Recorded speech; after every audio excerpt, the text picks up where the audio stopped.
This is the best of VOCM Open Line with Brian Callahan. Let's go to line number 2 and welcome author Janet McNaughton to the area. Welcome, Janet. Hi. Good morning. So, thank you very much for taking my call. I'm really interested in what Judge Wayne Gorman in Corner Brook did yesterday. He took a very, very unusual step. There is a man who was charged with violent offenses against his former intimate partner, and he had, restraining, conditions, bail release conditions, which would include keeping away from her, and he violated those. So when he was sentenced, Judge Gorman sentenced him to 12 months, but also 3 years probation, and while he is on probation, he will be banned from entering 2 communities in Newfoundland to keep this woman safe. That is a very, very unusual step for a judge to take, and it points to a flaw in our system, which is being addressed in other places. So the flaw is that we can't keep these women safe.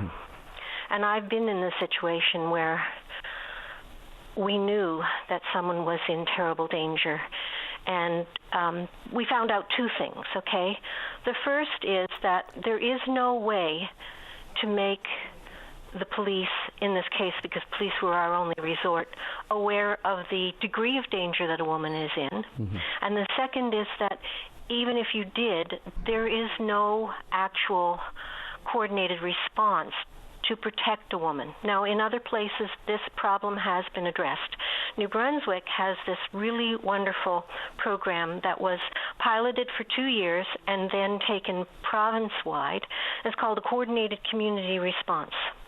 So what happens is, if a woman comes to the police or she comes to victim services, charges don't have to be laid, and she says, I'm afraid I'm going to be killed, or I'm afraid my partner is going to do something terrible. 2 things happen. The police do one. There are actual tools that allow you to estimate how much danger a woman is actually in. So the police do one assessment tool, which is called ODERA. It's an Ontario assessment tool, and the RNC use that now. And victim services does another tool, which is called the danger assessment. The danger assessment is the first and oldest risk assessment tool. It's easy to learn. You don't need a license or anything to use it. There's online. The score is higher, and the danger assessment is really good at assessing the risk of homicide. So if the score is higher than 18 on the danger assessment, then you automatically go into a high-risk situation.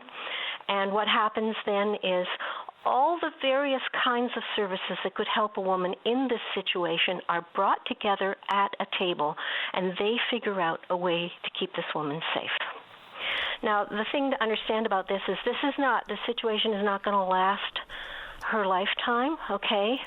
We hope. We hope. Well, no, we know. Yeah. Because 80% of the women who are killed within a year of separating from their partner. 80% of the women who are killed after they separate. And a good percentage of women are killed before. Okay, so we know for a fact, if you can get a woman through these high-risk situations, and they recur, it's not just her leaving, filing for divorce, him getting out of prison, these are all high-risk situations. This stuff has been studied to death, and it's, unlike other crimes, intimate partner violence follows predictable patterns. You can actually predict what is likely to happen. It's not 100%, but it's very, very high. So you do this coordinated community response, and Prince Edward Island has an extra little thing they do where they bring in the community. And this is really helpful in rural areas where you don't have access to a lot of services. And, when those 2 tragedies happened in Grand Falls, everybody said we need more police, but the police can only do so much. So you have this coordinated response, and through the period of high danger, you protect the woman. So you might need to put reinforced steel doors on her house, security cameras. This is called safety planning. And safety planning is it's a thing, right? It's done here. But right now, so you send a woman home from the shelter, she has a safety plan, but it's not as comprehensive as these ones in places like New Brunswick and Prince Edward Island are. So if we took this approach, and the Justice Department could take this approach, we could actually prevent intimate partner violence homicides. And we know that because in places where they have taken this approach, rates of intimate partner violence go down. Yeah, I remember it's the Coordinated Community Response Network. Is that the same? Are they in tandem with each other? I know that's a separate private entity. I mean, the federal government, obviously. Yeah. I don't know anything about that. Is that in the province? It's a national organization that I stumbled upon last week, and I couldn't find, to what extent it is in conjunction with the federal government response, of course, which was the community, coordinated community response, as you said, the CCR for high risk and high danger domestic intimate partner violence. And as you said, it's New Brunswick, although they do leverage the Ontario Domestic Assault Risk Assessment tool that, they do. that province has. Yeah, and they do the danger assessment, too. Yeah. The thing about the danger assessment is it's very straightforward. Anything higher than 18 is high risk. And when I put the circumstances that my friend was involved in into the danger assessment, I got a 30. Ooh, yeah. Yeah. So if, anybody could have seen that was headed in a really bad direction. Yeah. So,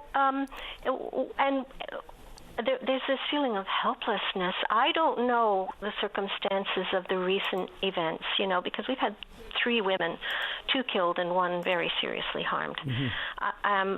I don't know those circumstances, but I have a feeling that there may have been family members and loved ones like me who knew who knew something terrible was going to happen and felt completely helpless to prevent it from happening. And with this coordinated community response, sometimes, the answer is to actually remove the woman from the community for a while, if that's feasible.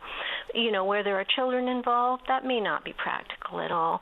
But sometimes, it means that everybody has to make sure that the woman is never going to work by herself. The workplace knows if they see this guy, they immediately phone 911. They get her out of sight.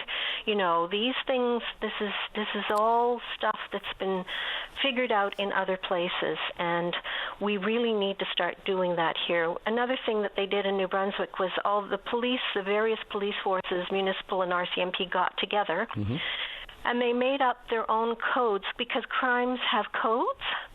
And they made up their own codes for intimate partner violence so that when they were looking through past events, they could tell if an assault, for example, was actually an intimate partner violence assault. You can't tell that now, the way that the crimes are coded. So, and that saved them a lot of time and made it a lot easier.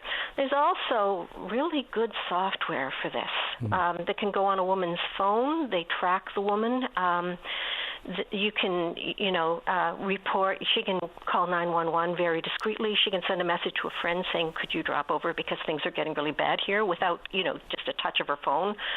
And on the other end, the people who are looking after her can check in with her discreetly. So, and they can all see who's doing what. Mm-hmm. So instead of, I know people who've worked in shelters who've spent half a day tracing down a police file number. So if we had the, coordinated case software, then it would save a lot of time and trouble. And also the woman wouldn't have to be re-traumatized by telling her story over and over and over again, because all the facts would be on a file that everybody who's involved can access. And New Brunswick has sorted out, so people say confidentiality. What about confidentiality? All these problems have been sorted out. The government wouldn't have to reinvent the wheel. It would save them, I'm sure, hundreds of thousands of dollars and countless hours if they would adopt the program that's already been pioneered in New Brunswick. It's the thing that strikes me. You're absolutely right. If they could mobilize the problem, not the problem, but there's so many. I think there's more than a dozen organizations involved with that program for New Brunswick alone. It takes into consideration all of the groups. From Indigenous to the early childhood development people, Department of Social Development, the Health Department, the RCMP, as you said, domestic Domestic Violence Act. I guess it's the coordination, it's the groundwork that needs to be laid in order to be able to, obviously once it's set up and once there's good coordination, I'm just wondering where we can be or what stage we can be to get this instituted here. I mean, why is it only New Brunswick? Well, New Brunswick had the highest rate of intimate partner violence homicides in Atlantic Canada, and we're just behind. I think theirs was 28 and ours is 26. Now, these are old figures. It takes a while for the figures to come through. And they got concerned, and they decided when they got together they were going to take an evidence-based approach, which means that they would only use things that had been proven to work in other places. Right. So, I mean, God bless them. When I read, so the framework documents are not publicly available, but I got them through a network in Prince Edward Island. Mm-hmm. And Prince Edward Island is actually, they have not had an intimate partner violence homicide since 2015, but they're trying to get the New Brunswick program in Prince Edward Island now because they believe that it would make them even more effective at protecting women's lives. So when I read it, it's elegant and evidence-based, and I kept thinking, boy, whoever did this really knew what they were doing. And really knew the urgency. They knew the urgency. It would take pressure off the police because, I mean, we didn't know who to talk to. We kept trying to go to the police, and it isn't possible for the police to provide the kind of constant support that a woman in this high-risk situation needs. So, yes, a lot of different agencies are involved, but for each individual case, you're not going to have every agency. So sometimes there are no children involved. Mm-hmm. Sometimes, not everybody's going to be Indigenous. So, and some services will be, more community-based. I do have to say that I think victim services offices, there's 8 in the province now, are probably already maxed out. And it wouldn't be fair to add this to their remit without beefing it up a little bit. And justice needs so much right now. I mean, it's hard. When you start talking about preventing crimes, it's really hard to get people to think, okay, so we have to spend this money so that these things don't happen down the road. But this is the way that you actually reduce the strain on the justice system. And some of these men, who are violent and who are in this horrible situation, a couple of years from now would look back and say, oh, my God, I was crazy. I could have done something really terrible. Yeah. Some are incorrigible, but there are men in this situation who, if they could be prevented from committing this crime, would realize that, that this is not the way to deal with their lives. And, Janet, the age of and judges speaking up now, I mean, do you think that's moving the needle? I mean, look, for a while, they would hesitate to, to venture into that realm and actually call out government or call out the need for more supports. I mean, specifically, they're making headlines now by actually commenting on the landscape as opposed to the individual case. Is it getting, do you feel like it's getting the attention it needs? I don't know. I really don't know. I don't know if this task force is going to just slow things down, because the problem with a task force is then you have all these people that are starting from the get-go, and they have to be considered, and it's going to take, a long time before they come to the point where they can make recommendations to the government. This is urgent, and it needs to happen faster than that if women's lives are going to be saved. Janet, I appreciate the time. This conversation needs more voices. Thank you very much. So I appreciate your time today. Thank you. Thank you for talking to me. This is the best of VOCM Open Line. Let's go right to line number 3. And Niraj, you're on the air. Hi, how are you? Good morning. How are you, sir? I'm good. Thanks for asking. I think you're good, but you're missing something, aren't you? Yeah, I'm missing my passport. Oh, that's a tough one. Yeah, you want to value that and hold it close. How in the world and where? Do you have an idea, Niraj, where you might have lost it? Yeah, I went for my exam in St. John's on last Friday, and I lost it over there somewhere. I think, so there are 3 places I visited. The one is a 31 PP place called the North Atlantic Building. Correct. Yeah, I know that one. And after that, I went to an Indian restaurant named Haveli Restaurant. Where is that one located? I think it's in downtown. Okay. Yeah, and after that, I went to Avalon Mall. Back to the Avalon Mall. So you kind of retraced your steps there. Yeah. Or your track. And I don't know where I lost my passport, but after that I went to, I was coming to my home, and I stopped at a Tim Hortons, I think on a highway named Whiteburn, something like this. Where did you say? Sorry, say that one again. Whiteburn, something like this. Okay, I think. I'm not sure, but that one. Can you on the highway? Oh, up on the highway. Okay. Yeah. Well, look. First question is, have you reported it right away to the police, or either to Passport Canada? Yeah, I made a report online, but I didn't get any notification from them. Maybe I'm going to St. John's again on Friday by myself. Do you have a phone number to call them? My phone number? No. Their Passport Canada has a direct number for this kind of thing. I'm not sure if you.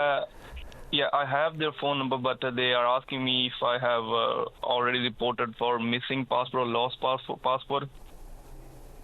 Okay, so you've done, I guess, what you can with the Government of Canada as far as letting them know and reporting it. Yeah. Is it in anything, Niraj? Is it just by itself, a small?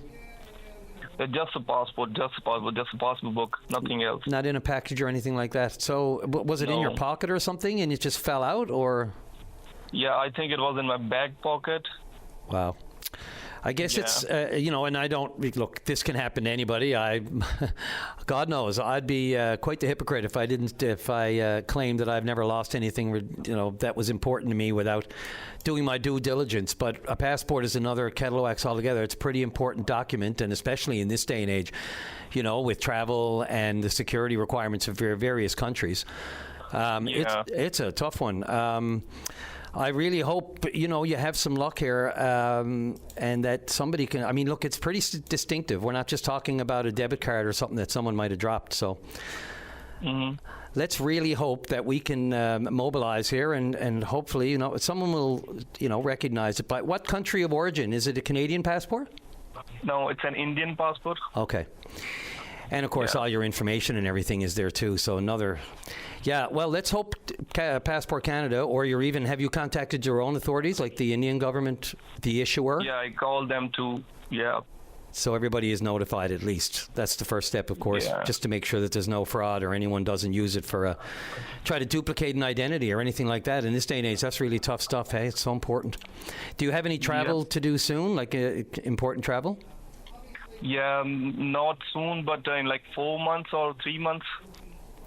Okay, well, I'd say if it's not found, but I'd say, obviously they'll advise you to go about immediately trying to renew. There is a passport office here in the city, down off on White Rose Drive, down in the East End. But of course, this is Canadian passport, so I'm not sure if they'll be able to help you directly with an Indian passport, although they may be able to make a connection and coordinate with the Indian government on what to do next. Yeah, maybe they can give me some information about that. Yeah, so you have all the information. You have their phone number, and you have their email, and you have taken care of that. So now it's just a waiting game, unfortunately. Yeah. Look, I wish you nothing but the best. We have your phone number here, so if anyone, comes across this, and again, it's not your average document. It's not just a debit card or something. People would recognize it for its uniqueness. So anyone with any help there that can pass along, and if we hear anything here, we'll contact you, Niraj. I really hope. I wish you nothing but the best with this. Yeah, and can I make an announcement if I'm live? Surely.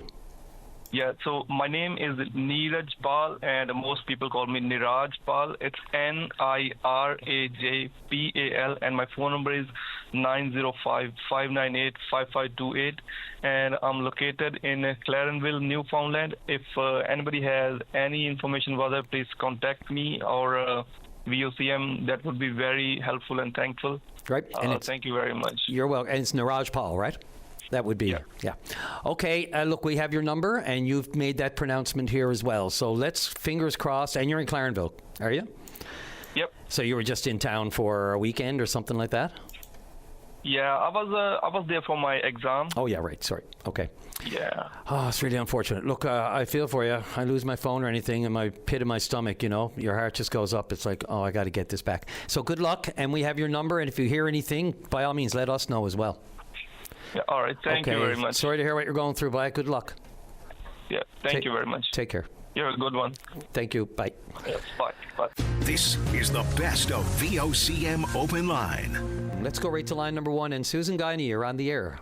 Hi, Brian. How are you? Good. Nice to hear from you again. How goes the push-ups? Well, he's practicing every day. Now, the big event is on Father's Day. Your husband, Bill, of course. Yes. So these times are approximate now. Okay, so this is He's the leaving 11th. Cape Royal. Sorry, just to give people a bit of background, this is the 11th annual Guiney fundraiser and awareness campaign for mental health. Yeah.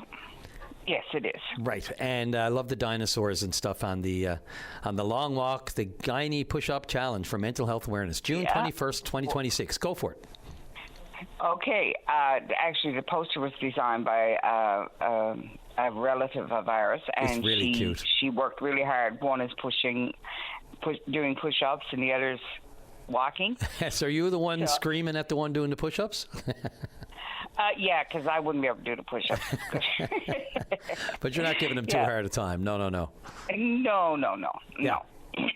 So June 21st, Father's Day, Indigenous Day, for the long push-up walk. And it's we're going to be leaving Cape Royal Shop, O'Brien's, and around 6 a.m.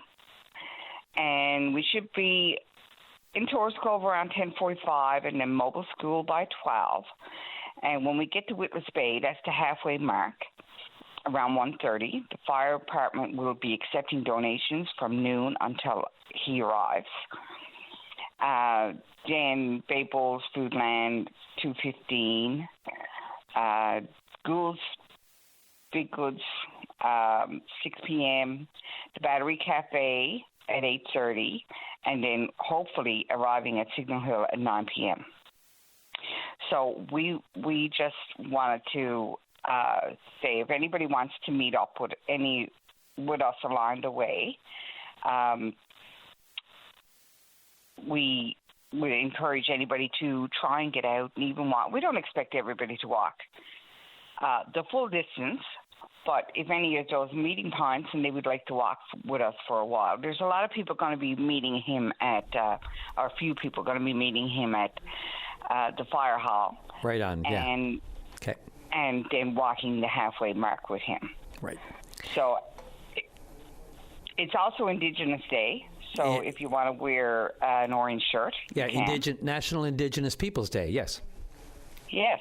Yep. So she's the lady in the store at Cape Royal, O'Brien's, Cheryl O'Brien. She'll be opening up for them at the store for 5:30 for people to meet up and go on. Okay. And the fire hall is going to be open up. That's Jack Gatterall. Thank you so much. He's the fire chief there. What would you do without the partners like that, you know? I know. It's great. The Battery Cafe closes at 5, but we have access to their back deck thanks to Rob Salzman. Okay. So we can meet up there before we continue our walk up the hill. So I think I've touched on everything. The 21st? Is there any questions you... Well, yes, the 21st. I guess for people who are wondering why you're doing this, and I know this goes back, we've spoken about this, to your two daughters who both went through mental health challenges. Do you want to just remind people, to give people an idea what motivates you to do this for so many years? Well, they motivate us. And then so many stories that we've heard, or people's, people have gone through the same thing as us. People come up to us and talk to us about what has happened in their lives. And we think that it's important that people talk about it. Lots of people go through struggles and they don't talk about it. They just keep it inside because they don't want to burden anybody else with it, but it's not a burden. Talk to somebody. Somebody out there is listening and wants to help. And I think this was a perfect way for us to meet people going through the same situation as we went through. And it just gives people an opportunity to say, hey, I'm not alone. I'm here. I'm being listened to. Bill says he's the walker and I'm the talker. So what a team. I talked to a lot of people that are familiar with what we're going through in different ranges. You know, there's different causes for this. We have a friend of ours, Kelsey Marie, that's going to be coming out. She lost her father just a while back, so she wasn't looking forward to Father's Day. And now she has an opportunity to say, oh, this is a way to have my dad with me. And so she's going to walk with him.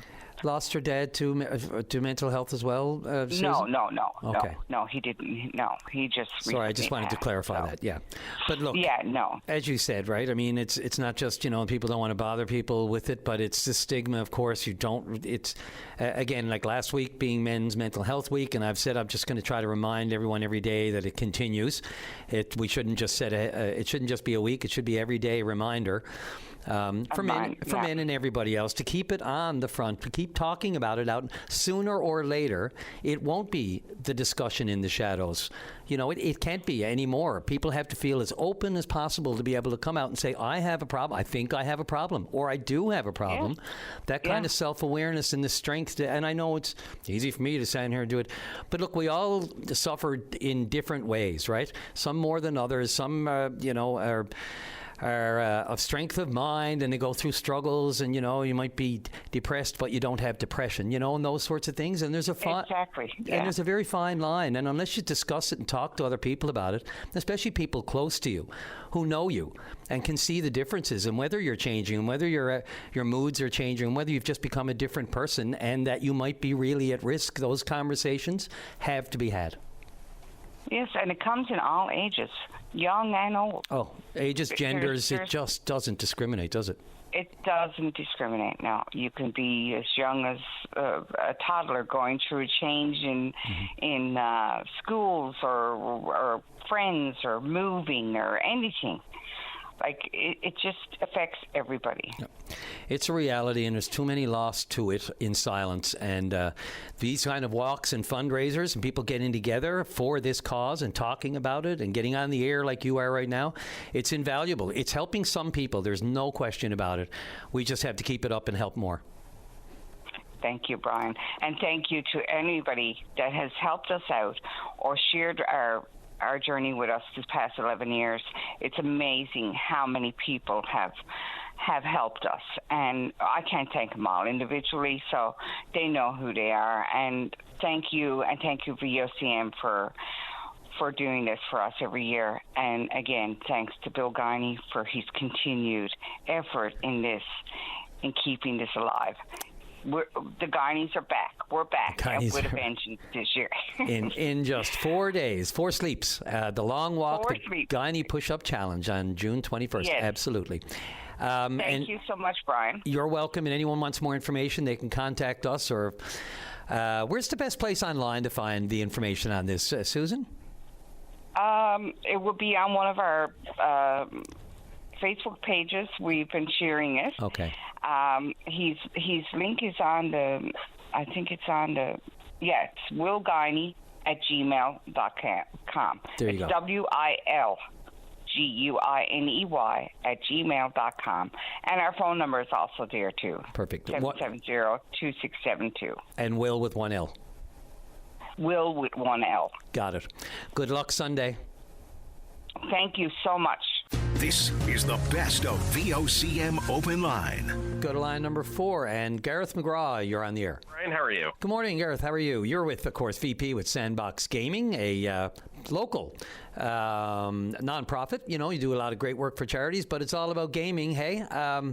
So we wanted to... absolutely. I mean, the big thing for us is that, all of us are gamers, obviously, and we created an organization to help dispel myths about gamers, about us being antisocial, about us being folks that are just kind of hiding away in the basement. Yeah. That's a thing. Maybe when I was younger, being 35, maybe 25 years ago was a more common thing that we were all kind of hiding away because that was the only place you had a spot to set up your stuff. But our big thing is dispelling those myths, and a big part of it is raising money for folks, because we know that gaming is such an important part of many people's lives that, if they don't have access to these outlets, folks are going to get bored, and they're going to be restless. And particularly for a lot of communities we serve, like Easter Seals and Big Brothers Big Sisters, a lot of these organizations are dealing with folks with disabilities who, gaming is often the only outlet that a lot of these people have due to physical disabilities. So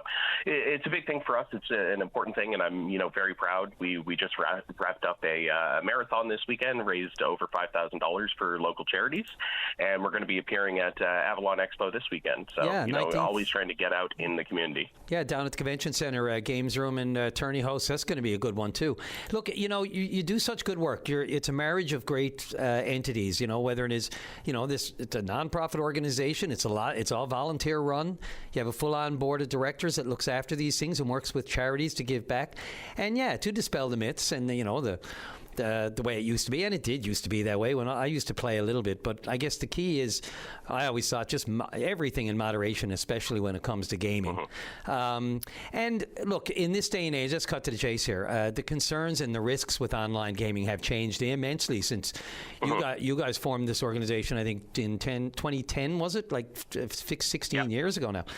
So, things have changed a lot, and I'm sure you're watching closely with these kind of risks and, the pushback even with parents against gaming in general. And as you said, it's not the most unhealthy thing as long as it's, in moderation, I would say. It's the same as everything, it's in moderation. In other ways. Yeah.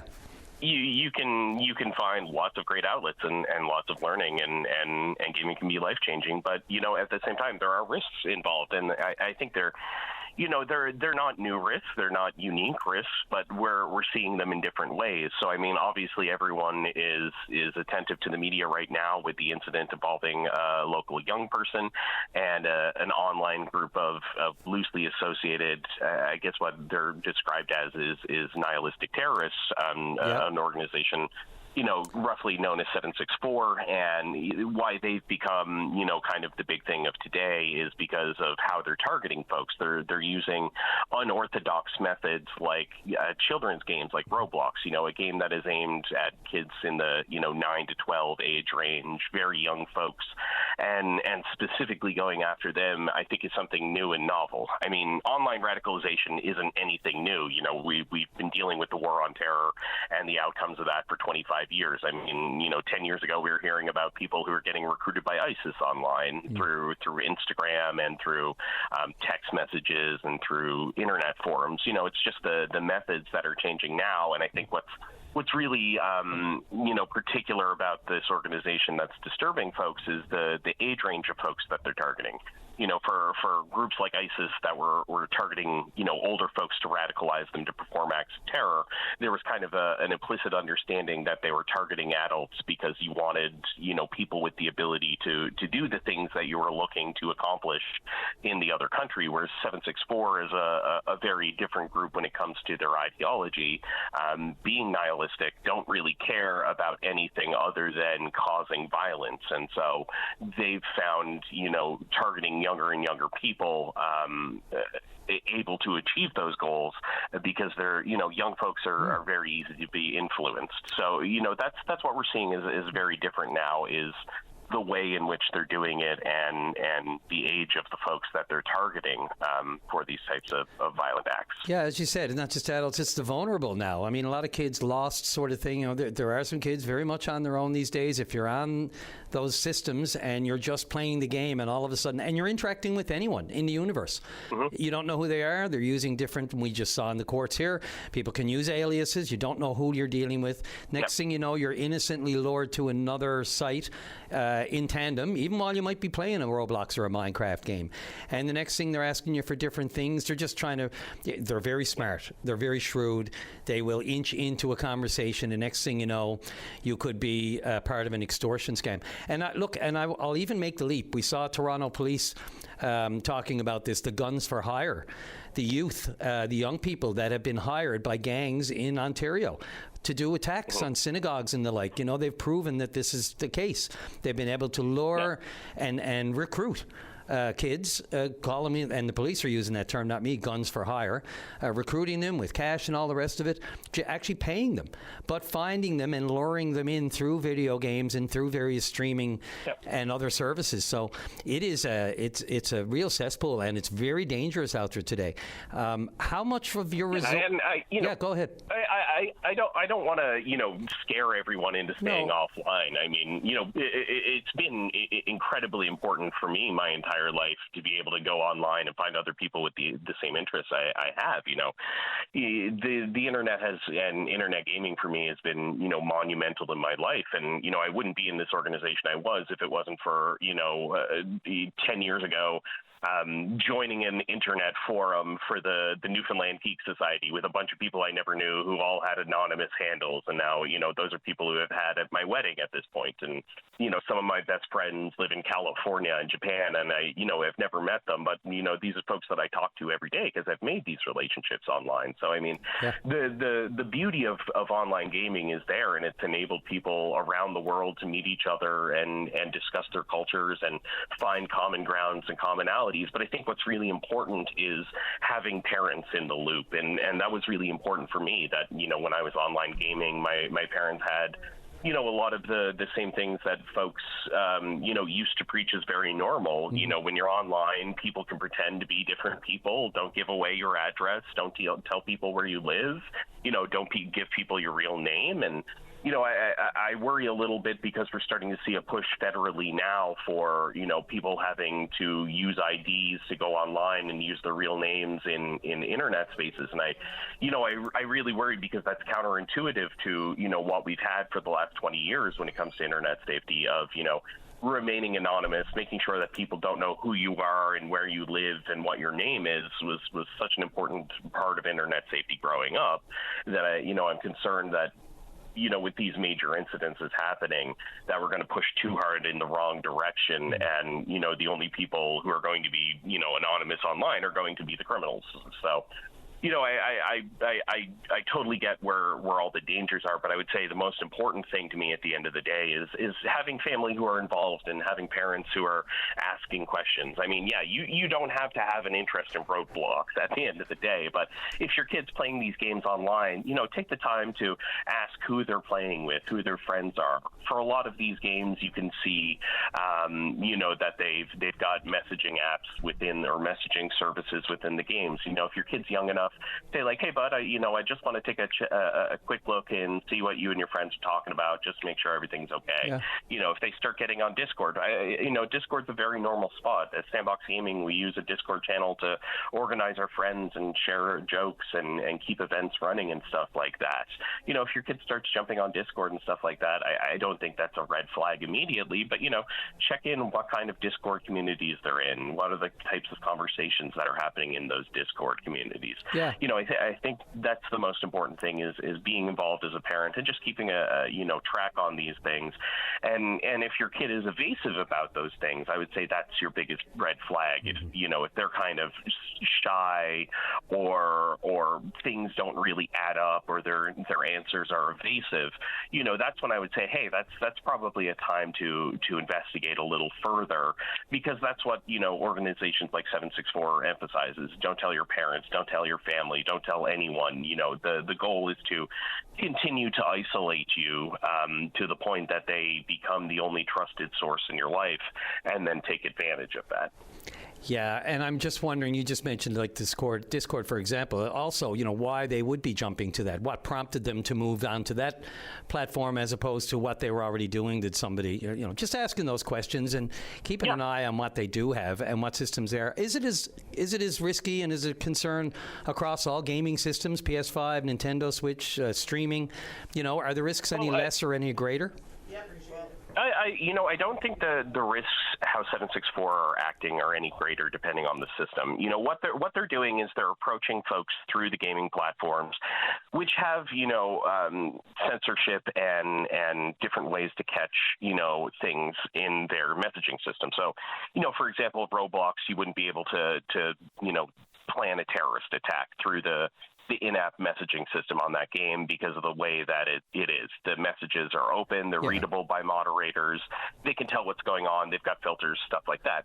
Whereas Discord, Telegram, Signal, WhatsApp, it's a messaging platform at the end of the day. Right. It gives people the ability to have conversations that are encrypted, that won't be immediately read by moderators or by anyone overseeing things. And so that's why they're drawing people out to those second places, is because they take you from the moderated, safer space of Roblox the more public into space. An unmoderated space like Discord or Telegram or Signal or even text messaging at the end of the day. Yeah. I don't think it's any one piece of technology. It's just that Discord is the most popular app when it comes to gamers because of the integration that it has with video games and the ways that it allows you to play video games with your friends and stream your games to your friends. It's very popular. It's very low friction to use, and it's something that has kind of become ubiquitous because it's loaded into most every system, or at least available on most systems at this point. So, it's getting I think a bad rap unnecessarily just because of its popularity. But the underlying concept there is that it's a messaging system that's unmoderated, and so maybe if you've got a younger child, you got to say, hey bud, you're not old enough to hop on Discord. I'm sorry, I'm a parent, I got to put my foot down. That's what internet safety is about. But again, 25 years ago, I was hopping on what's called internet relay chat rooms. It's not like this is totally new or novel. It's different in how things are being done these days. It's so important that your organization even exists for this. I don't think a lot of people would think to contact Sandbox Gaming just for, questions about this. People can contact you guys, if they have kind of concerns about in this realm. Yeah, and I would say the other thing too is we've got a public Discord there. Get to know local folks and be able to speak with peers who are actually in the community. Folks who you can reach out to in person. Again, it's as great as it has to have online friends. You also want to have those offline friends as well. Having social connections with folks in person is important, and that's what Sandbox Gaming is about. That's why this weekend we're teaming up with Avalon Expo to have the games room so that you can come out and play games in person and meet people and make those new friends and those new connections around a shared hobby that you have and a shared passion that you have. And, those folks then grow on to become artists and animators and musicians who work in the industry. So, I don't want to put a tamper on anyone's passion for gaming. It's been transcendent for my life. So, that's why I'm involved with the organization. I would say, for folks that are wary and for parents that are, seeing this news, I would say the biggest thing to do is take that as a cue that if your kid is into gaming, get involved, figure out, what it is that they're actually doing and where they're doing it and who they're doing with. And, that's going to be the best thing at the end of the day for solving these issues. And maybe even drop down as a family at the Avalon Expo this weekend at the convention center and have a chat, parent and kid side by side with you guys and just talk about these things on a one-on-one, give it a little bit more comfort. Take the afternoon or the day and avail of that just for your own information. Gareth, I really appreciate the time. Avalon Expo, they've got family passes. So doing one last plug for those folks, they've got family passes for people at a great discount. Yeah. And lots of other stuff happening the weekend as well, along with vendors and workshops and stuff. So come check us out, come say hi. And a bit of peace of mind for parents, just come down, have that chat, feel a little bit more in the loop, if you will. Any other summer marathons going on? I know you just had the big one on the 4th to 7th. Yeah, we just wrapped our summer marathon. You caught me a little flat-footed because I know that we typically, in about a month or so, we're going to be having our gaming carnival, which is just an opportunity for folks to pop on up to Easter Seals, our main charity that we help out, to come out and play games all day. We usually run tournaments and have prizes. Cool. The last few years, we've been lucky enough that one of the chefs from Kitty Bitty Fish and Chips has graciously granted their time to cook up a feed while we're up there as well. So so we usually have food on site. Easiest thing to do would be to check out our Facebook page for Sandbox Gaming NL, or also check out the Discord. Jump in there and chat with other folks who are playing games in the community, and we put out all of our announcements and stuff through that as well. Love it. Gareth, thanks again for time. Maybe you can give us a shout back just ahead of that next one with Easter Seals, and just give us a heads up and remind us so we can plug that one at the time. Absolutely, will do, Brian. This is the best of VOCM Open Line with Brian Callahan. Let's go right to line number one and welcome to the show Matt Hatfield, the Executive Director of the nonprofit advocacy group Open Media. You're on the air. Hi there. Thanks for having me. Good morning. Thanks for being here. Early rise for you on the West Coast. Are you in Vancouver, I think, are you? Yes, I am. It's Okay. nice and warm here. Summer's coming to come. Well, okay, we don't have any of that today, so we'll move on. Matt, off the top, for our listening audience, what is Open Media and what do you do? Yeah, so we're a digital rights community. We're a community anyone can join. You just have to take one of our actions. And we represent about 230,000 people all across Canada. People who care about a better internet, people who want fair prices for digital services, people who want a more private internet, and people who want to defend their freedom of expression. Yeah, and let's say fairness on the internet and with bills, and especially in the particular topic that we're talking to you about, and that's the big three, if you will, Rogers, Bell, Telus under fire for charging fees that appear to violate new CRTC implemented rules. Look, it's a frustration for everyone. And I just got a new fee on my bill the other day, ironically enough. Has nothing to do with this phone call, but I just noticed it. And now I'm between a rock and a hard place. I may switch my service provider again. But look, how are they getting around this, and what is the CRTC doing about it? Yeah, so it's not completely clear if they're going to get around it yet. This is an attempt on their part. So the CRTC decided last year that they didn't want any sort of junk fees on switching from one provider to another. Obviously, if you're unhappy with your service and you find you need to spend, an additional $100 or whatever it is to switch to a different service, that's a hindrance. For some people, that might block them, for a month or two, and you wait a month or two, you might not even come back to it. So they want to encourage competition. They want to encourage people to switch to services in order to get the services that they need. And so they said no more junk fees on any kind of switching here. And the providers, including Bell and now Rogers, has said they're going to do this as well. I think are trying to get around the letter of that by adding what they call a device handling fee. So they'll say it's not actually a fee for service. If you bring your own phone to us, it won't cost you anything. But most people, of course, get their phone as part of the package they get from a provider. Right. And if you get the phone from them, they want to charge you $40 for handling the phone on the way to getting to you, which I would call a junk fee. Yeah. The only thing, does it give the providers any kind of a little out where the CRT seemed to be a little, not wishy-washy or vague, but they kind of said, quote, it would not appear that the device handling charge falls under the exemption. So if they can't be explicit about that or definite or definitive, does that create problems here and give the providers a way out? Unclear. So it seems like the CRTC's letters that they sent to these providers are saying, we think that these fees that you're applying would not be allowed under our new rules. But the CRTC is very slow-moving. I don't know if anyone here has ever been waiting on a CRTC decision. It takes months, years. Yeah. And so I think the CRTC's concern, which we're kind of talking about here, is that they're making a decision that's supposed to protect people from this. People might actually see new versions of what appears to be something very similar to what the CRTC is protecting them from. The CRTC doesn't want providers to apply these kind of fees, but if they actually are forced to stop it formally in their process, it will take quite a while for them to do that. Yeah, and in the meantime, you have to watch it and wait for it to be applied. I mean, in a real world, and we know how this operates, I mean, the longer it's tangled up or tied up in CRTC hearings, and I know a little bit about them going back years ago. Believe it or not, my father was a part-time commissioner. Going back about 30 years ago now, he was on the CRTC. And even then, the red tape and the gray areas of what exactly, and that was in the very early advent of cell phones. Well, cell phones weren't even around then. It was only they were just becoming on the scene, the little flip phones. But what's the most egregious kind of fees here right now that the CRTC are looking at? Is it just the handling fee, or are there others? I know there's a specific one there with TELUS. I'm not even sure what that one is. The $15 fee. Is that related to SIM cards, I think, is it? Yeah, so TELUS is doing a similar thing from a different angle. They're trying to charge for SIM cards.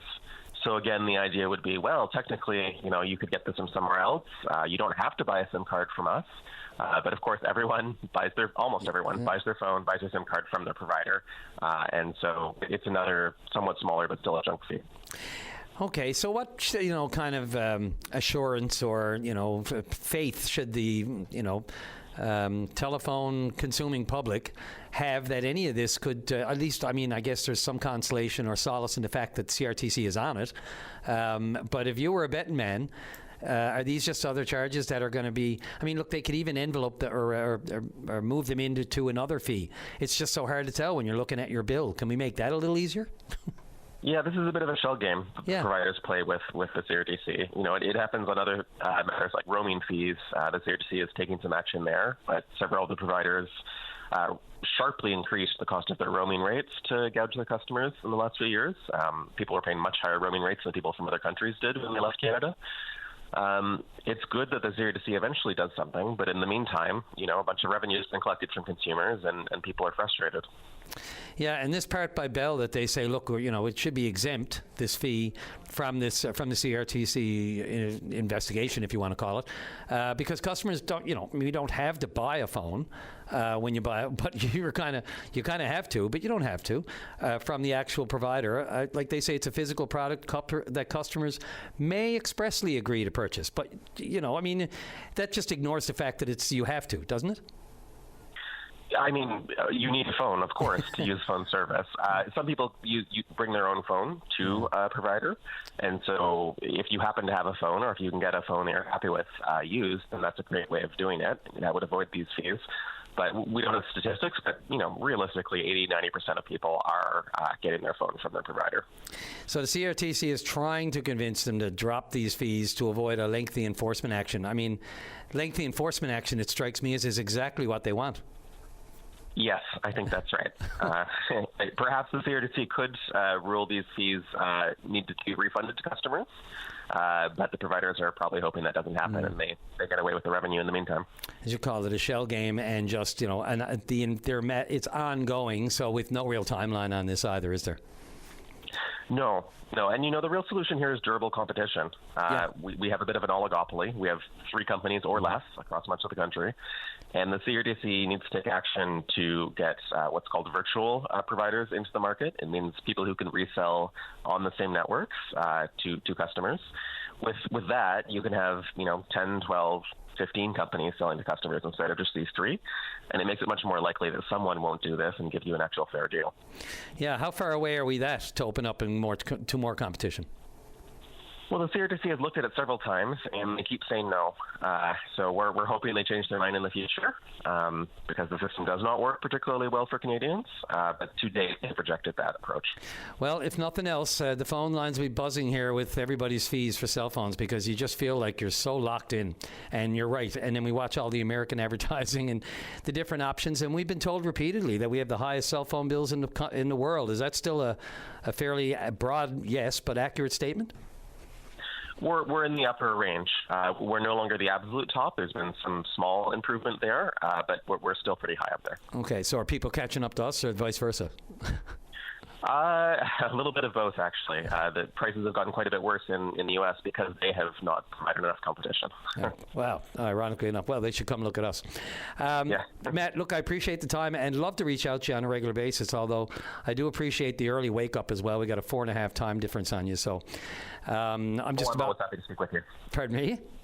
Always happy to make the time. Yeah, no, I really do. Absolutely. So fill up on the coffee. Thanks for this. And let's talk again. Let's get an update on you, too, in the near future. Keep an eye on this one. It's something that just drives people nuts, as you know. Oh, it sure does. Okay, thank you. This is the best of VOCM Open Line. Adam, you're on the air. Hey, can you hear me now? Yes, sir. Hey, yeah, no, while I was waiting on hold, I dropped my phone in a puddle of water. So I was thinking that maybe my phone was ruined when you couldn't hear me. Oh, there's nothing worse. Did you throw? People say throw it in a bag of ice or something, or bag of rice or something. But is it okay? It seems to be. It was like 5 minutes ago while I was on hold waiting to talk to you. So hopefully it worked out okay. Not a big puddle. Hopefully you dried her off and got her before she... First thing I did that once. The first thing I did was shut her off, take the battery out, dry the inside of it as best I could, and then she powered up for me, thank goodness. But yeah, okay, let's hope now we'll be able to tell as we go along here if she's good to go. How goes the sustainable farming business, or dare I ask?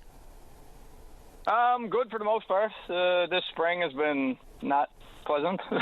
Yeah. You know, I feel like, especially the last 2 weeks, I've been bouncing back and forth between frost warnings at night and 40-degree greenhouses in the daytime. So yeah, there's a lot of people feeling that pain. And you've had your issues with Crown Lands, of course, in the past, but now Newfoundland Power, your sight set on? Or theirs on you? Yeah, I mean, I've had complaints, and I think everybody's had complaints about Newfoundland Power for years.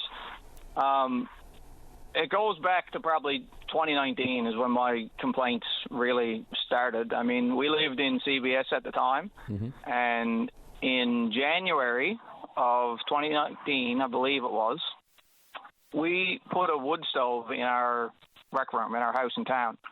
And when I put in the wood stove, I went to the panel box and turned off all the breakers for the baseboard heaters. Turned them off, completely off. And the wood stove heated our entire house. And our power bill didn't change. Didn't go down at all. And like you hear from NL Power all the time about the highest energy usage in any residential property is to heat the home. Well, there was no heat, so why did my bill not go down? And then the same thing here when we moved to this house on the Bonavista Peninsula. At the time, I had like basically a grow room for our microgreens and our transplant and stuff in the basement of the house. So all that was on our residential meter. And once I finished, there was a outbuilding here on the property that was just a shell. That's what I was going to be using for the business. Once I finished that building, finished construction and renovations on it, I took everything out of the house, moved it into the outbuilding, which was on its own meter, right? And the bill in our house didn't go down at all. And last month was the final straw that made me want to call. I called Newfoundland Power this morning, but every time I call them, I don't get any valuable input from them, so I figured I'd call you. Well, you can't blame this one on weather, so yeah, sorry. No, well, 2 months ago, our bill for the farm building, our commercial bill, was, just 1 second now, I'll pull it up here. No problem. It was $475 for the month. On April 16th, we've got some equipment in that building, like a walk-in cooler and stuff like that just generates heat as a side product, right? So it was warm enough. I don't need it to be 20, 25 degrees in that building. So it was warm enough that the equipment that's running in the building was keeping the temperature in the building at like 16 or 18 degrees. So I turned off. I've got a 3-head mini split heat pump that heats that building. On April 16th, I turned it off, and it's still off right now. It has not been on. So our last bill for last month, the entire billing cycle, the heat source for that building was off every single day of the heat cycle, and our bill went down $27. And it was completely shut off. It was off.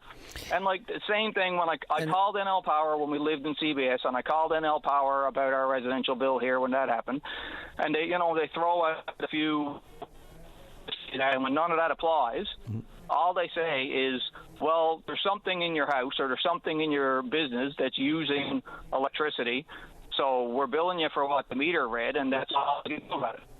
So, like, you don't have any recourse. Like, the meter says what it says. You owe them that money, even if, in my opinion, it's completely bogus. There's no way, it went down $27. We may as well say from month to month the bill was the same. So from 1 month to the next, there was no heat source in that building whatsoever, and the bill's the same. Yeah, we all have our suspicions when this sort of thing happens. And just to be clear, you're not on any kind of equalization plan or anything where it just stays that way no matter what? No, Yeah. we just pay month to month what we're being billed for. And so you call them and you let them know. I don't know. I hate to sound like a conspiracy theorist or whatever, but like, just there's too many different things that have gone on with NL Power over the last several years where everybody has had issues like this one that I'm describing today, and the only thing that's ever been done is basically NL Power has investigated itself and said, no, everything is good. Our meters could never possibly be wrong. We're not doing anything wrong. Everybody's being billed correctly.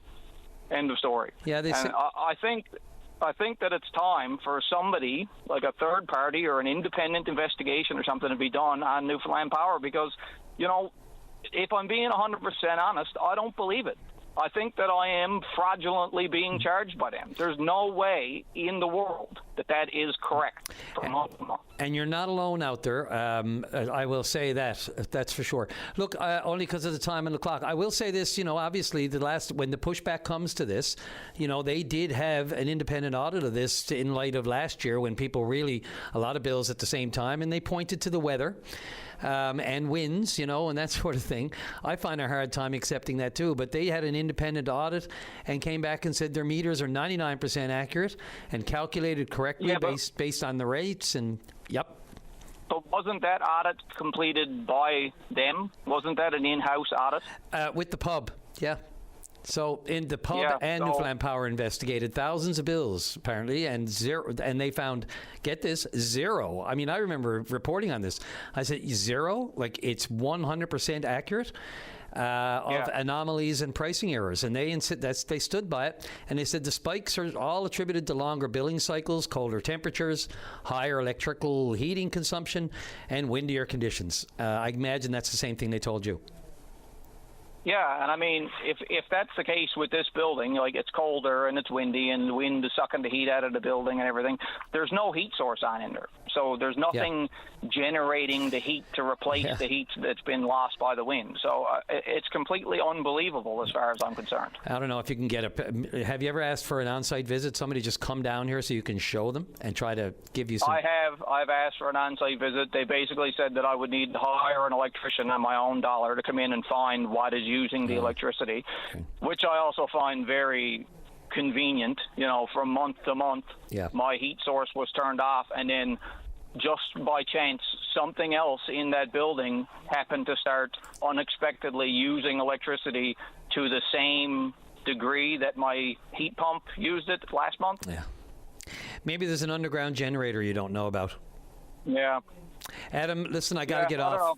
I would like for the government to get involved with investigating what is going on there, because there's just been far too many complaints from the public based on Newfoundland Power to just leave it uninvestigated at this point. Yep, and leave it to them to explain it and investigate it themselves. Better have someone much more independent than the pub even, and Newfoundland Power. Adam, look, if you get any kind of resolution or any kind of good explanation that you accept, let us know. Yeah, don't hold your breath. I was going to say that myself, but I wish you nothing but the best. Okay, thanks. This is the best of VOCM Open Line. Let's go to line number 2, and Rick Farrell, you're on the air. Yes, good morning, Brian. Rick Farrell here, calling from Marystown. I'm the president of Local 20 Unifor. Yes, you are. First of all, congratulations on being host of VOCM Open Line. Thank you very much. Appreciate it. Yes, so problem up here at Marystown is we're the hub of the Bjorn Peninsula. We have 5,000 people up here, and we have no industry up here.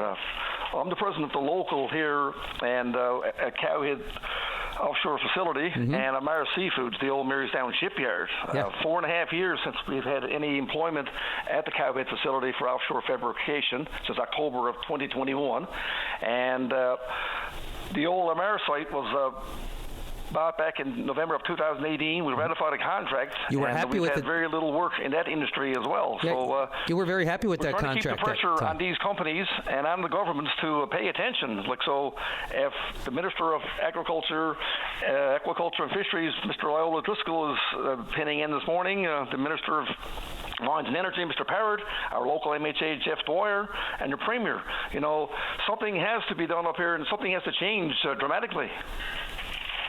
Yeah, I go back to the announcement or that incident down during the election campaign when I think it was the candidate or the current MHA, Jeff Dwyer, was kind of overheard, talking to the Premier about the issues around this and a sealed document related to the workers and that sort of thing. You recall that, I imagine? Yes, but that's another issue altogether, a very important one to say the least. But we're worrying now, like at the recent announcement for Equinor, if we're going to have any substantial work in Newfoundland. We know that there's subsea modules to be built, but the jobs are approximately 150, and there's a supply base for Equinor as well that may get up to 60 jobs. So up here with no work, the issue is still, what's going to happen here? Well, the question, of course, Equinor's got these public consultations coming up on Bay du Nord right now. I'm looking up the dates, but I know that that's coming up, in the not too distant future. But, the commitment on the topsides was never really, look, they said they would let the tenders here, and if companies locally could meet the qualifications and be able to do that work, they would. But the impression I got was it was always a trade-off with that floating dry dock at Bull Arm. Definitely, yes. That was the case back when that announcement was made. So 70% of the topsides were supposed to be built in the province during the election frame time. And now, we're trading them all off to international bidders. Rob Strong has mentioned over the years that a cost of a welder in Korea is $1,200 a month. Yeah. And the same cost for a welder in Canada is $8,000 a month. So it's very difficult for us to compete with that. Yeah, the disparities. Look, the realities are there. We'd love to have the work done here, but are you hearing anything else other than that from the provincial government as to where they are with trying to finalize that? Sanctioning is still more than a year away, I believe. Yes, the final investment decision from Equinor apparently goes ahead in the first quarter of 2027. Yes. But the number of jobs or the work that's coming to Newfoundland for our tradespeople they're pretty minimal. Like I said, for the subsea modules, apparently it's 150 jobs, and for the supply base will be 60 jobs. So that's not much work. We had as many as 1,200 people up here in Marystown at the Cowhead facility on the Hebron job, which was amazing for over 2 years. Well, what's the limitations? Do you see any other work? Look, we're talking about tiebacks and all that sort of stuff, that kind of work, that kind of infrastructure, as opposed to the larger contracts.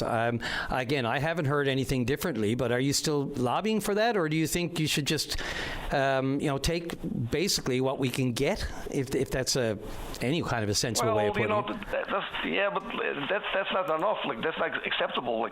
We need some topsides work to come to the province to either center they can do it, preferably Marystown, as where I'm the president of the union. We'd like to have the work up here. But do we know that we can do it, I guess? And do we have the skilled labor to do it? Yes, we proved that back on the sea rolls back in 2002. We put 12 modules for the sea rolls, and we had the Hebron DSM module, and we had lots of success. So ultimately, we know it's up to, the company and the agreement that's being signed. We know the benefits agreement. Have you had a good deep dive into the benefits agreement yet that's been signed? Well, yes and no. I haven't looked at it too accurately, but I know that when we... because that's the key to all of this here, I guess, hey? Well, the floating dry dock decision to build that, as opposed to getting these topsides, 70% of them built in Newfoundland, that seemed to be a major issue back in January when that was announced. Yeah, and I'm just looking at it here now. So the registration is available now through the CNLOER. I got to get used to that one, hey, instead of the CNLOPB. And there's virtual sessions. They start on Monday. And let's see. So there's 2 sessions next week, and then there's in-person sessions in Clarenville, one in Marystown on June 24th. I suspect you'll be there for that one. Oh, definitely. Right. So, these are consultations. What's your understanding of what you can leverage, or is this just an input, or is it just listening and nodding and understanding? Well, right now, we need listening and understanding is very important. I'll switch off subject right now to the situation at the old shipyard. We have a aquaculture service center. It was our contract was sanctioned way back in November of 2018, and all we've done is handle some feed boats that gets probably 6 workers in for about 3 days once a month. Do you hold out hope for any of this talk of defense contracts and that sort of thing, whether it's at Bull Arm or elsewhere? Oh my God, yes, we always do. That would be magic if that could happen. We could get some work in that industry as well. But I guess that's up to Kiewit Offshore Services if they're going to get involved with that type of work. So what's the greatest concern? What's the top of your list right now, Rick? Just the fact that the 2 sites, whatever, we're wondering what the end game is for Kiewit Offshore Services in Marystown after 4.5 years of no work at all. The longest span we've had in since they took over the site back in 2002, and then the 8-year delay now on the Aquaculture Service Hub at the old shipyard being established and up and running and getting the jobs that were promised way back in 2018. Well, keep us posted on that one. How many workers? What's going on right now at the Cowhead? Absolutely nothing. Since October of 2021, when they had the loadout of the Westfoot Rose Extension Project for the living quarters, and nothing has transpired down there in 4.5 years. It's amazing. Yeah, that's why I'm not there, and I have you on the line, so I'm going to ask you the obvious silly questions. And of course, at the Marabase site. Well, that was called Mara Seafoods. Yes, and is that still all aquaculture bound? Well, we hope so, but we're not moving very far ahead in that area either, besides just the feed boat coming in. That was secured a contract back in April of this year, and that will last till the end of the year, and hopefully more. But we need more work as well for this site to be up and running, and employ more people. Do you have any communication, like one-on-one, back and forth in real time? Yes, we've always been sending emails back with the owners, and we're still getting the same answers. Unfortunately, they're not very acceptable in terms of these sites getting up and running and providing meaningful employment for our union members and all the residents here on the Bjorn Peninsula. Well, as I said, with the benefits agreement signed, and, they seem to be inching towards this. They've said they don't have any time to waste, really. I mean, the word from Equinor was, we can't miss deadlines, we can't miss timelines. If we're going to meet 2031 for first and 27 for sanction and first 2031 for oil, time is of the essence. So I would expect, I guess what you're waiting for is something soon to say this is part of the, I guess, it's the cart before the horse, maybe. When it comes to, the trade-off, as I said, but what kind of work can be, I just don't know. And I guess you'll be notified when they figure out what work can go where and what can be done here in the province as opposed to outside the province. Definitely, yeah, that's a good point there. And but at the same time, the town, we're struggling as a town. Whatever, the biggest town in the Bjorn Peninsula, and no industry here. It's not very comforting to know. Whatever. Well, hold out hope for St. Lawrence and see if the old fluorspar mine. I mean, I know there's talk about that, but I know it's not Marystown, but it's in the neck of the woods, hey? True, yes, and I think they're doing a little bit better these days. Whatever, loading out some fluorspar, so that's a positive move for that town. Yep, and development of the Blue Beach area too, I think. Definitely the wharf, yes. Rick, thanks for the call. Update us if you hear anything, any work comes around your way at either Cowhead and, of course, the Marabase of the aquaculture. There's potential down there coming out, of the yin-yang, but what the delay is, maybe you can keep us informed on that. Okay, I will, Brian. You have a nice day, and thank you very much. This is the best of VOCM Open Line. Line number 1, and Kirk, you're on the air. Yeah, good morning. Morning. Yeah, beautiful day. Beautiful day. Are you in the metro area? No, I'm out around the bay. Okay. Is it actually Rain, beautiful? drizzle, and fog. Okay. I was wondering if you were being sarcastic or not, but yes, you are. Yeah, it's gorgeous. Yeah. Well, I'm Old Navy, so there you go. That's it.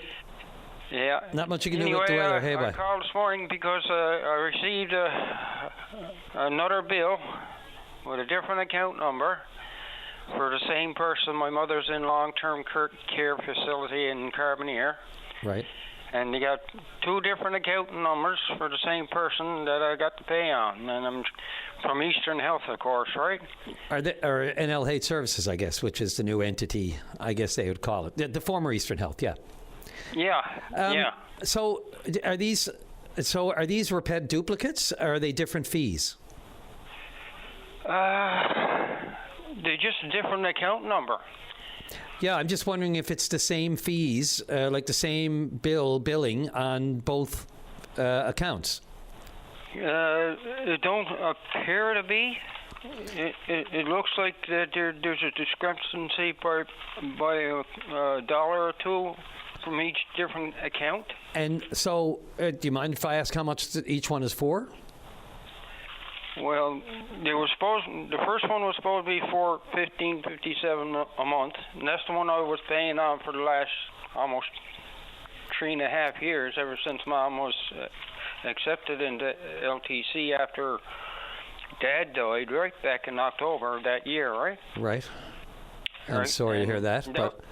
Yeah, and that was the old account. Now I got that old account bill in the mail this morning. And that's for how much again? I was going to get.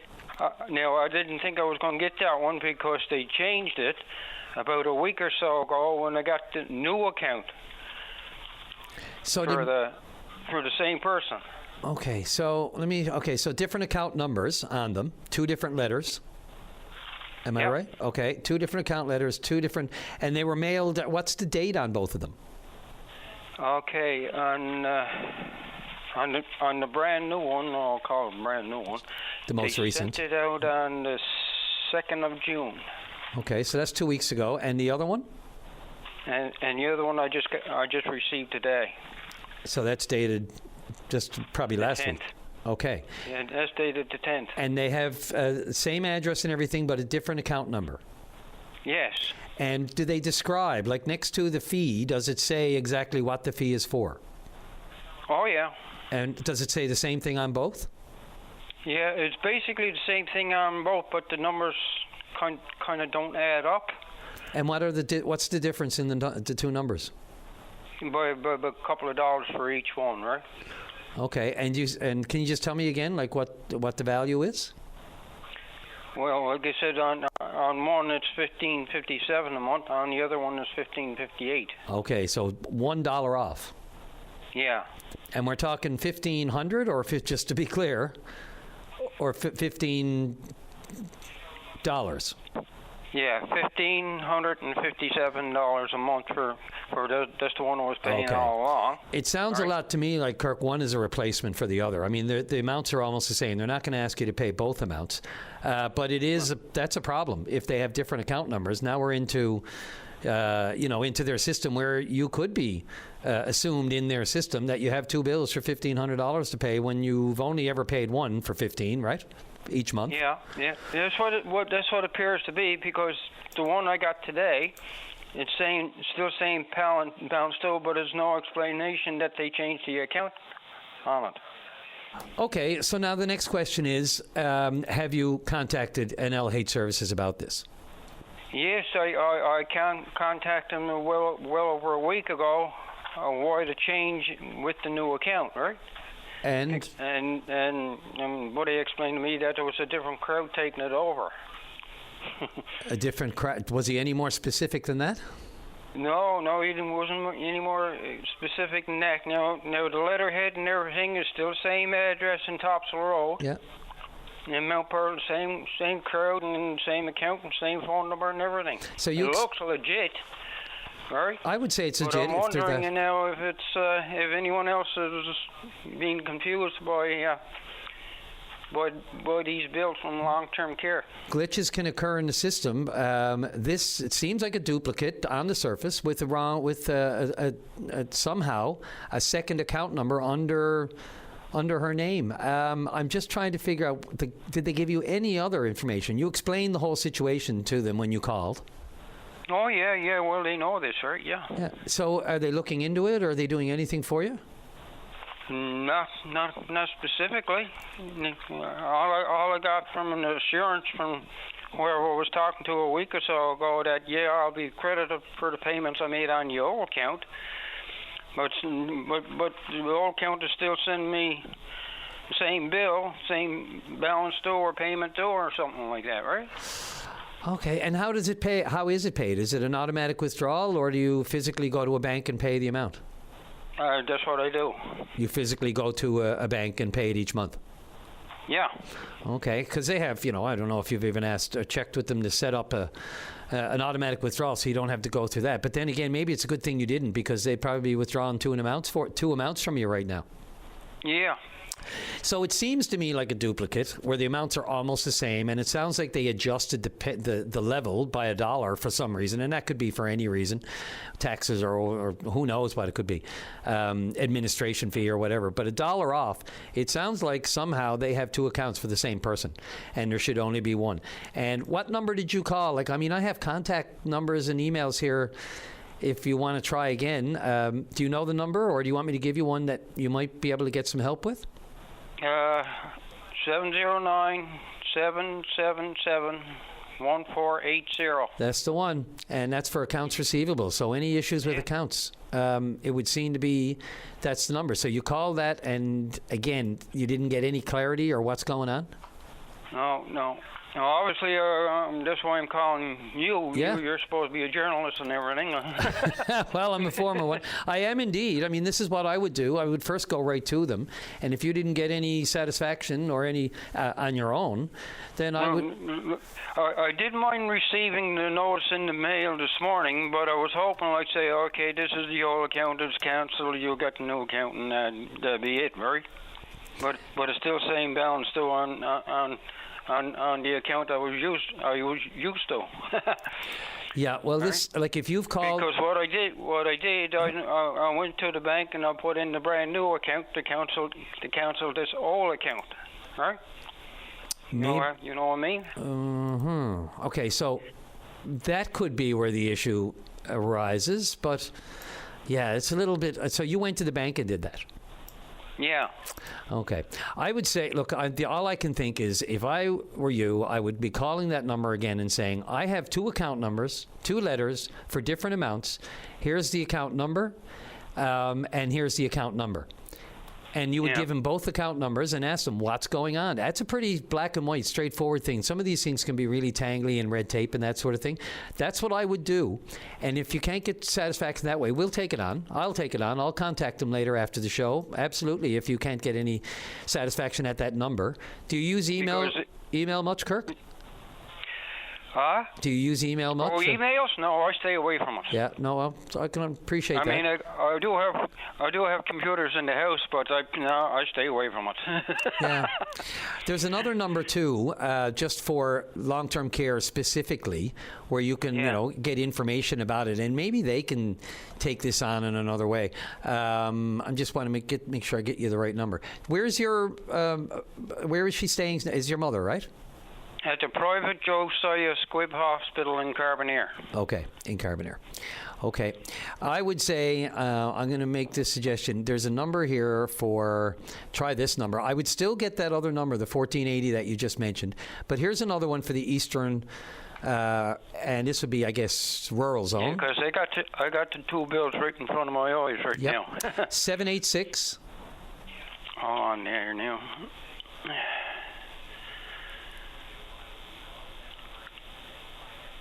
Okay. 5217. 5217.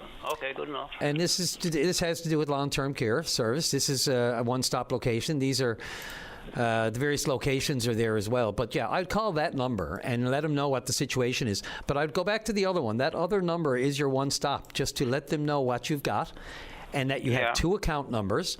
And you want to get it sorted out because you only have one mom. It should be only one account, and it looks like the same amount. And if you don't have any luck with that, give me or Dave a call back, and then I'll make my own overtures. I'll send him an email and find out what's going on because this is pretty straightforward. You shouldn't have two account numbers for different amounts. So somewhere in the No, that's correct. Like I said, when I was talking to him a week or so ago about it. They suggested that it was in the news and on social media. I said I don't follow social media that much. What did they say? Was it? And I never heard it on VOCM or any other news outlet about the Zeta, right? Or what was going on, what they were doing. Okay, Kirk, I got to get off to the break, but I'll tell you, try that 1480 number again. Call them back, get a little bit more clarity. Tell them that you are even just speaking with us. And you can't make no head, no tail of it, and head, no hair of it. And try to sort out why you have two account numbers. That's the one question I would start with. And not only that, Mom's prescription drugs are not covered out there. I got to go once a month now and pay Sobeys, Lawton's Drug Up in Dartmouth, Nova Scotia for prescription drugs out there.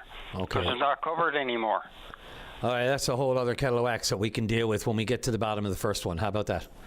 Yeah, right on. And I come from a long line of military veterans, so here you go. Okay. Well, we all deserve the proper care and the proper treatment. So listen, try that number again, Kirk. Let me know if you get anywhere with it. If not, I'll take it on. And my dad served with the Royal Canadian Regiment, Queen's Army Guard in 57, and he had about a dozen years with the United States Air Force bases in Goose Bay and Argentina and that. Well, great history, great service. Thank him. We thank him for that. I'm going to take the break, but let me know if you get anywhere with that phone number, okay? Okay, I'll let you know. Yep. In due course, because I got other things on my plate as well. Yeah. All right. You have a good week now, buddy. Thanks a lot. This is the best of VOCM Open Line. Let's welcome our friend Paul Toomey to the program with the Eating Disorder Foundation. Good morning, Paul. How are you? I'm great, Brian. It's great to talk to you. I think it's the first time we've chatted since you've moved into the new role, so congratulations. It's still fun listening to you, for sure. Oh, I appreciate that. Fun is a good word. I'll take fun. Yeah. And a reason for calling this morning, I guess a couple of things. Number one, as you probably know, I'm sure you know, for the past number of years, we've been running a drive-in bingo at the Jackburn Regional on different Wednesday nights, and that throughout the summer for a number of years. We were scheduled to go with bingo tonight, but the wonderful summer weather that we're having is playing a little bit of havoc with us. So we've decided to postpone tonight. Don't really think it's fair to the patrons who are coming, but in particular, it's not really fair, not great weather to have our volunteers out on the parking lot with the Nevada tickets and keeping an eye out for the bingo calls. So we're going to postpone for the night, and we'll be back at Jackburn. Our next date is July the 8th. So we will be back on July the 8th, but there won't be any bingo tonight. Yeah, the 8th and the 29th as well in July. Do you have 2 dates in July? Yeah, well, as it turns, yes, we will be the 29th, and we may add a third date. Okay. Our license allows us to do 7 bingos this year, so at some point in time between now and Labor Day weekend, we will pick up the date that we're missing tonight, so that's good. I'm keeping to the bingo front for just a little while. Sure. I want to talk to our good friends out on the West Coast, particularly anywhere within the radius of Corner Brook who might like bingo. We actually, this summer, thanks to the federal government and the provincial government, have a full-time staff person on the West Coast, in the Corner Brook area. Is that new? So, yep, it's been great. It's the first time we've ever actually had anybody outside of St. John's working for the organization. And our summer student's going to be there for 16 weeks. She's spending a lot of time out doing community fairs, community events. Even this Saturday, she's going to be at the Grenfell campus at a vendor market that the student union is putting on there. So certainly invite people to drop by and see Olivia at our booth on Saturday, I believe it is, at the weekend. But we're getting some great reviews, Brian, of having somebody on the ground on the West Coast who has material available and who can help direct people to find the supports and services they need. So it's something that we're very pleased with and thrilled to do. As part of that process now, we're actually going to give a drive-in bingo a try in Corner Brook. So on Wednesday, July the 15th, the Civic Center will be the site of a drive-in bingo in support of the Eating Disorder Foundation in Corner Brook, and we can't wait to get out there to have a bingo and meet lots of people in the area at that time. So I'd ask everybody to keep that in mind. Anywhere on the West Coast that's in driving distance, Corner Brook, we'll probably open our gates around 5:30. Bingo will be at 7, and we'll have you out of there by 9:15 at the very latest. So just a nice, pleasant evening, lots of fun, and a lot of money to be given away. Yeah, well, geez, and for a wonderful cause. So that's great news. I really wasn't aware that there wasn't any kind of a presence or outside St. John's area. So this is progress, to say the least. We know that, the people that you serve and with eating disorders is not limited to the Avalon Peninsula. That's for sure. So this is great. Great news that there's expansion room to expand. Yeah, no, absolutely, Brian. I mean, it's something that we've been thinking about for a while. Now, I will say right now it's a summer position and that, but we'll see how the response is. And I got to give a great big shout out to Newfoundland Labrador Health Services too for their administrative support here. When we were fortunate enough to get the grants for the student this summer, we were wondering, okay, where are we going to have this person hang her hat, so to speak? Mm-hmm.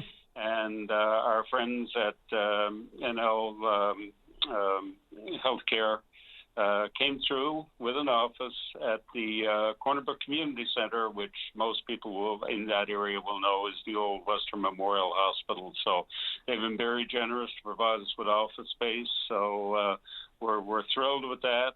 We're also always thrilled to work with the folks in the mental health and addictions group on the West Coast. They're very supportive, and we want to do everything we can to help them be able to help their clients and patients on the western part of this province. Fantastic. And I just noticed, too, that Remembering Renata, Vince Withers' daughter, of course, is that coming up in September? Is that right? Yeah, that's our annual golf tournament. Interesting enough, this will be our 19th annual golf tournament. As we get ready to celebrate our 20th year of operation. I can't believe the foundation's been around 20 years already, thanks to the work of Vince Withers.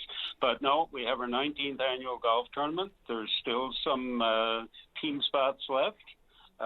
There's still some individual spots left, and there's some sponsorship opportunities. So we certainly invite anybody who wants to come along and have a great day of golf, a great feed of fish and chips from the folks at Ballyhaley, and also enjoy a coffee and a muffin from Jumping Bean as we start the morning. So a great day all around. I won't wait till then. I'm going to have that before then. You got me all hungry. There you go. Haven't had my coffee and Jumping Bean yet. Look, I always appreciate it, Paul, the information. What's the date again of the one in Corner Brook? Someone just sent me a note. The bingo in Corner Brook is July the 15th. 15th, okay. And one tonight, the one, that was scheduled for tonight is postponed. Tonight is postponed, but we'll be back in Jackburn on July the 8th with our next bingo here. Got her. Paul Toomey with the Eating Disorder Foundation, thanks for making time for the program and the information. Keep us posted with anything else that's happening in your world.